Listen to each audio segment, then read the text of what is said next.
Do you read Stephen King? Good news, there's a club for you. The Losers Club. Every Friday, us losers journey through the never-ending wastelands of King's Dominion. We sink our teeth into each of King's novels, dive deep into the lore, and review every adaptation. Even better, we're always having guests over. Thomas Jane, Will Wheaton, Mary Lambert, Mick Garris, the list goes on. So what are you waiting for? Join us as we read on through long days and pleasant nights.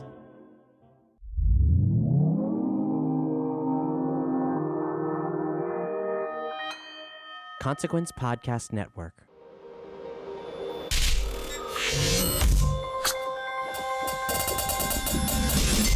Hey, welcome to another edition of Kyle Meredith with the interview series presented by WFPK in Louisville, KY. You can hear it at WFPK.org.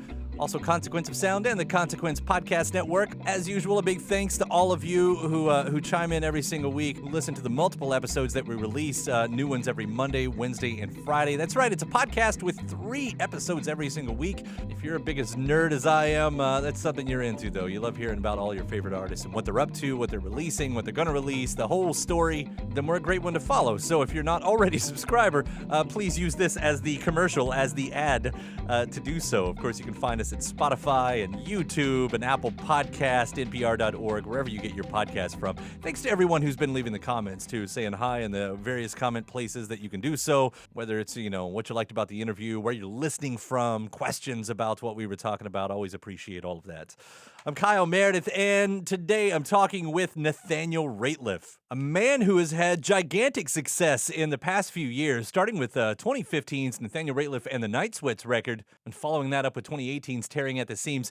For this album, and It's Still Alright, Nathaniel's actually gone back to the sound we sort of knew him for before the Night Sweats, before the S.O.B song. It's an introspective, it's a singer-songwriter record, and the man is one of our most gifted poets when it comes to really making you feel every single word that he is singing. And a lot of the words on this record, in one sense, it's a beautiful record, in another sense, it's a beautifully dark record. There is divorce that he is singing about, there is death that he's singing about. In fact, we're going to talk about both of those, and on the latter, specifically about his friend and one of my favorite artists who passed away recently, Richard Swift, who Nathaniel dedicates this album to.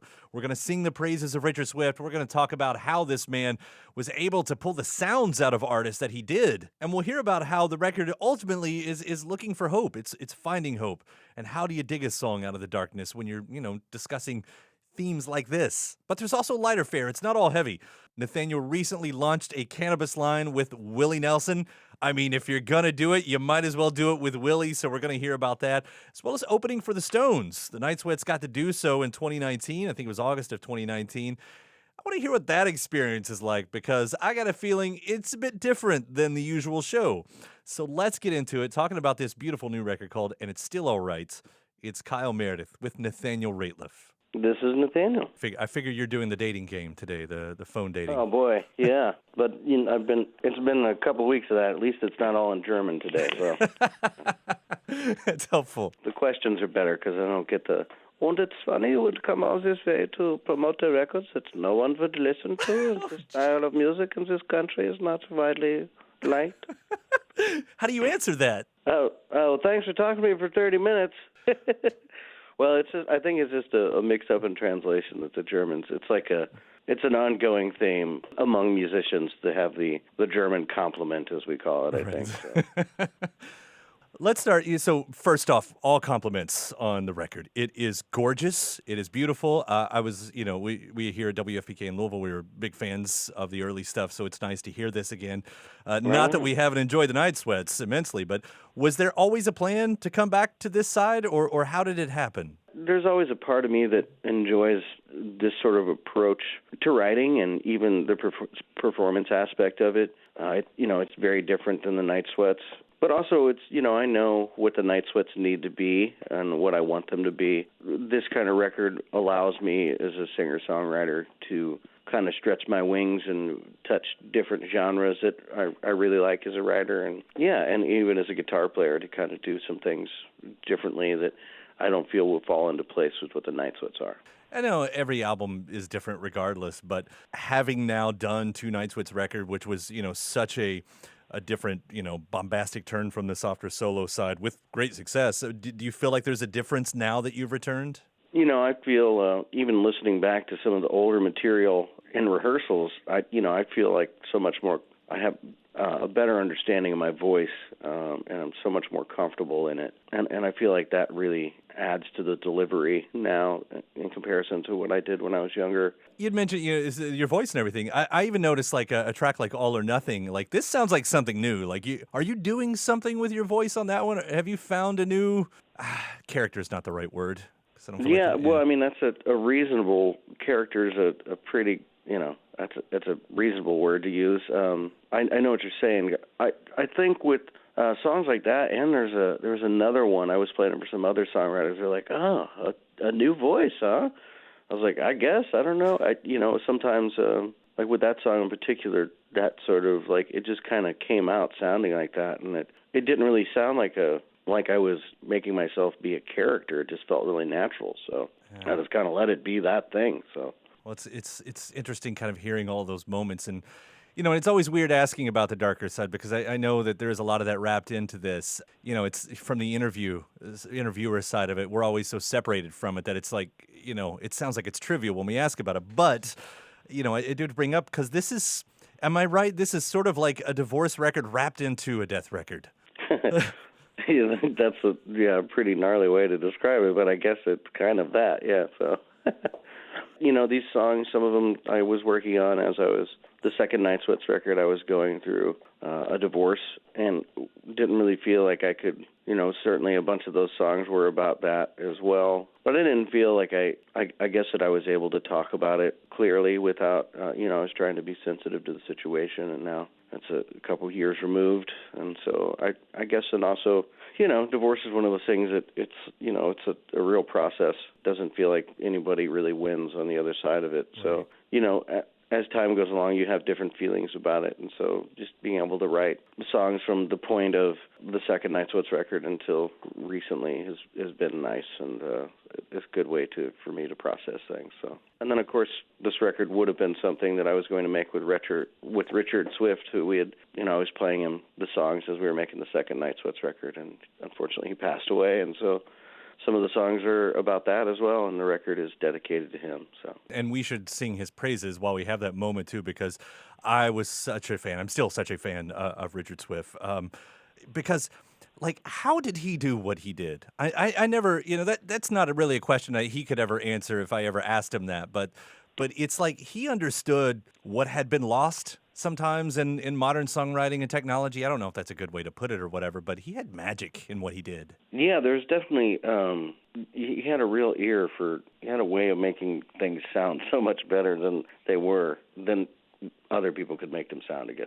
I remember our first conversation, and I had shared him some demos of the Night Sweat stuff, and he was like, "So, what's your method? Like, how you do? What's your setup? What are you recording? Like, how you doing it?" And I was like, "Well, I got like one mic, and I get that to sound pretty good, and I move it around the room." And he's like, "Right on, man. That's kind of what I do." I just thought that was so funny that, and that was kind of really part of his thing is just like, well, I don't know, go in there and play, and I'll make it sound good on my end, And he did over and over again. It's amazing. Yeah. Well, considering the stuff that you're talking about here, I think the main attraction that you've pointed towards, though, is ultimately a record about finding hope. And when you're writing these songs, is there a moment that you have to dig the song out of the darkness? I don't know. Some of the songs, like the title track, I was unsure about what I was writing about as it was coming out on the page, And so it's interesting to see it happen in front of you and then even record it. And then, I think the darker side's in there, and so is the element of hope, because maybe just myself as a person, that's what I'm, I acknowledge that darkness, but I always want there to be something more than that. Otherwise, it can't be that fatalistic, I guess, I mean, you can hear it in there if you're listening. The nice thing about this record is it's also something you can put on, and if you're not trying to get, deep into it, it's just a beautiful record. I mean, it's so beautiful. That's the word. That's the word I'm going to have to stand on there. Thank you. I will ask about a few of the side things, or a couple of side things really quickly here, because I saw on the lighter side of life, is it true you launched a cannabis brand with the one and only king of cannabis, Mr. WIllie Nelson? Yeah, well, Willie's Reserve is based in Colorado, which is where myself and the Night Sweats live, and we, work a lot with Willie and Farm Aid, and then, I guess that kind of just went right into the weed industry as well. Yeah, so we started doing some vape pens, but also have our own flower, so it's been pretty fun, so. I mean, if you're going to team up with anybody, that's got to, that's the bucket list stuff right there. That's the stuff that you as a kid, I wouldn't have ever think, one of these days, me and WIllie Nelson, we're going to be in business together. Right. And I saw you guys open for the Stones. They just announced the tour. So I asked this in that context. Was that experience different than other opening slots, playing with other bands? Yeah, I mean, it's Stones, It's like, there's nobody will ever be that band again. It doesn't matter how successful modern bands get; they'll never have the impact or the influence that somebody like Willie Nelson or the Rolling Stones has had on multiple generations of musicians. And there was also they came at a time when that kind of music was very young, and so they were kind of writing and breaking the rules as they went. And we don't really have that anymore. It's hard to not be doing something that is somehow, influenced by something else you've been listening to, so. But yet, I will give you the compliments and finish it up there as someone who is doing something that feels like they're on their own trajectory, at least. Breaking rules or not, however you want to frame that, I love to see what you do time and time again. Right on. Thank you. Appreciate it. No problem, man. Nathaniel, it's always a pleasure talking to you. Thanks for taking the time today, and we'll see you around, man. All right. Take care. Appreciate it. My thanks to Nathaniel Rateliff. Again, the new record is called And It's Still All Right. That was back in 2018 when the Night Sweats were about to release their second record, Tearing at the Seams. That was the previous time that Nathaniel and I got to catch up. We got to talk about how that Tearing at the Seams record took a different route than their breakthrough with the S.O.B song, as well as his workhorse ethic and escaping a small town. So for your listening pleasure, it's part 2 of Kyle Meredith with Nathaniel Rateliff. Hey, Kyle. How's it going? I'm all right, man. How are you? I'm well. Just enjoying my morning here in Nashville. It's worth noting, 10 minutes before this call came through, I opened up a big package, and it was a gold record with a picture of your hairy chest next to it. Yeah. Congratulations on that. It's a surprise. And, nowadays, with the way the industry works for a band like us, a gold record's a big deal for us, I think it probably is in this industry now anyways, just the way records don't sell. And, I never thought we were going to have any of this happen. So for that yeah, it was just a surprise. And it kind of makes me feel like people actually cared about the record and not just the one song. And so, it's a good feeling. Well, it's chock full of great songs. I do got to ask probably a question that's asked about these type of things all the time. Is the audio actually imprinted on these gold records? I don't know. You crack it open and try to play it. Maybe I will. But you'll be real bummed if it doesn't work. So. It would be. Well, let's talk about the new one then. Tearing at the Seams is the new record. And again, man, I feel like maybe this is a really important record. I mean, this is going to be a stupid way to ask this, but is this the album to prove that it wasn't all a fluke? Well, I haven't thought of it that way. I'm sorry. I'm glad. No. I'm glad I wasn't thinking of it that way, when we were trying to write it. When we went into the studio, my manager, Chris, was just like, just don't worry about trying to write another S.O.B. or even writing a radio hit. He's just like, just go in and make a record that you guys really care about. And that's kind of what we did. And, I feel like it went through, kind of 3 different processes to get to where it was or to where it is now. And we actually had a lot of songs that just didn't even make it on the record. And so, I hope this is the album that everybody feels like, it's not just about one song, that, we've really become a band, and, we try to record a lot of this record live together in the studio, the way they used to make records, and just try to capture the energy and sort of the feeling we have as a band together on the record, and, try to, just try to write a bunch of songs for it and see what's stuck, really. So. And with that said, I mean, it might not even be worth comparing the two, but you played several different styles over your career, but you broke through with a very particular style, and I wondered if that had an effect on this record going into it? Like, do we give the people what they want? Is this my sound for right now? I think for this record, my influences for it were really different than the first record. I was listening to a lot of Laura Marling and Kevin Morby and Andy Schaaf and Damian Gerardo, and they're all just, kind of singer-songwriter stuff. And I wanted to take sort of that element and narrative and just think a little bit more about what I was writing about and bring that to the record instead of just kind of throwing words on the page. So I don't know, a definitely different approach for me writing this time, and also different in a way of working with the band instead of just hiding away by myself. Writing those songs, if you're with a band, there comes a point where you sort of have to give up the song a bit, don't you? Yeah, but I feel like we all know each other so well, and it's not like anybody's trying to get something in on the record because of their ego. I feel like we all really try to serve the song the best we can, and it was a really good experience. But it definitely is different because, you got eight people's opinions, or 9 people's opinions, so.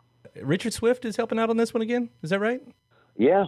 I know he's how do you two work together? Because I mean he's a man that understands how to, and I want to go back a little bit to talking about older sounds, and not specifically the ones that you've done in the past, but he knows how to take something that sort of puts its foot in an older sound, but make sure it's something real and living and breathing right now. Which seems to work well with everything that you've done together. I sort of wonder how the two of you work together. We kind of have we're really close. I mean, Richard kind of feels like my brother, and that really for me helps out a lot because there's not a lot of tension between us, or you're not having to deal with somebody else's massive ego or anything like that. It's really, we just have a lot of fun, and Richard's style is go in there and do a good performance. Do you think that he will ever release that next solo record that's been mythological at this point? Oh, he has so much material. It's insane. I wanted to come out. I was trying to get him to do a show with us, and he never actually even responded to me on it. I was like, hey man, we're going to curate this festival. The Night Sweats can be your backing band. Then you can just show up and play. And he never responded to it at all. So I'll try to do it again, but we'll see. You got to push that man. For you, and it's again maybe sort of a silly question. Has life noticeably changed? Now that you've had the big hit, the big record, the big gold record. I mean, other than sort of buying a lot of guitars, nothing's really changed for me. So, we work so much. It's been really hard for me to, kind of figure out what the change is. I'm just, still constantly working. So, that's kind of the biggest change for me is just so much work. But I can't really complain about that either. So I'm not complaining about it. But I'm still trying to grasp where, I know we had the big record, but it doesn't, I don't feel like a rock star or, I'm certainly not going out and spending shitloads of money on expensive bottles of champagne. I live in Pat Meese's basement, and it's still, everything's pretty simple for me. So there's something about that Midwestern work ethic that comes along. I mean, you and I come from similar places in a rural town that you sort of have to escape from. In fact, I feel like escape is more than just a triumph when you get away from those places. Right. I was listening to one of your singles off this record, Hey Mama, and it has some stern advice, which is sort of that do your job sort of advice. Do you find yourself still, trying to escape those type of places? That comes through in your songwriting is the way I'm hearing it. Well, yeah, for me, I don't, in that particular song, it's sort of me talking to myself, but, in the idea of the conversation with your mom, just how she's, not just trying to escape those areas, but just that there's so much more to do regardless of how difficult things might seem, and so maybe that's, growing up with that kind of work ethic. And, my mom's still working, and, she was cleaning the hotel.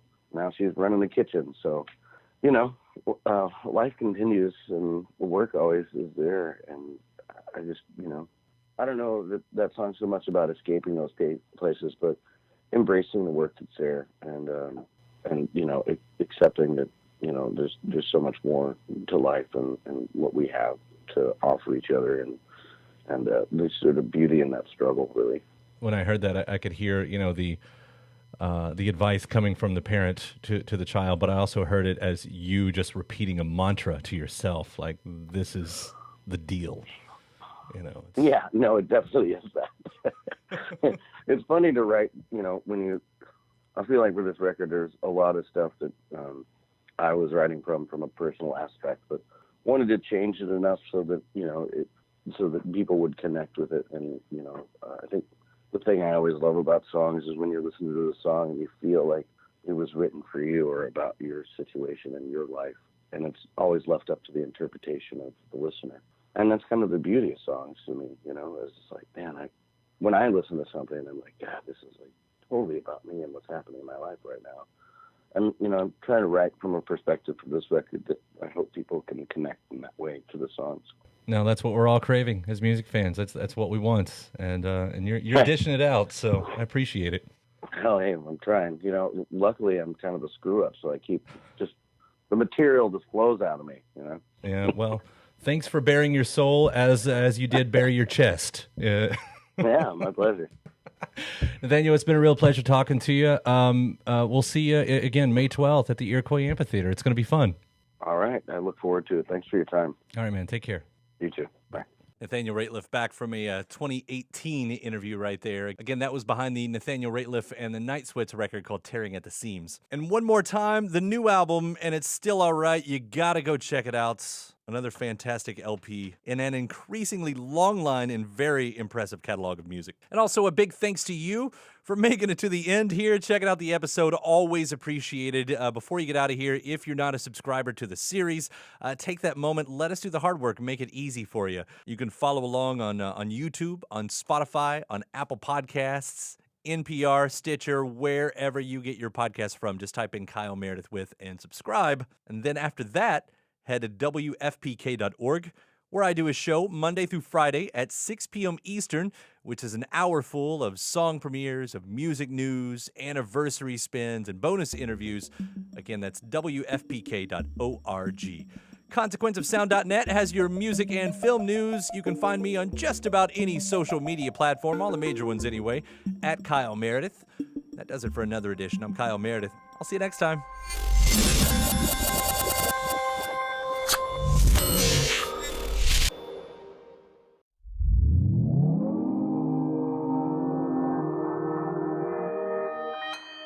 Consequence Podcast Network. I think I just got spaced out, got off track. It's easy to hear your favorite artist on WFPK from wherever you are. Listen on your smart speaker, live stream from our website at WFPK.org from Louisville Public Media.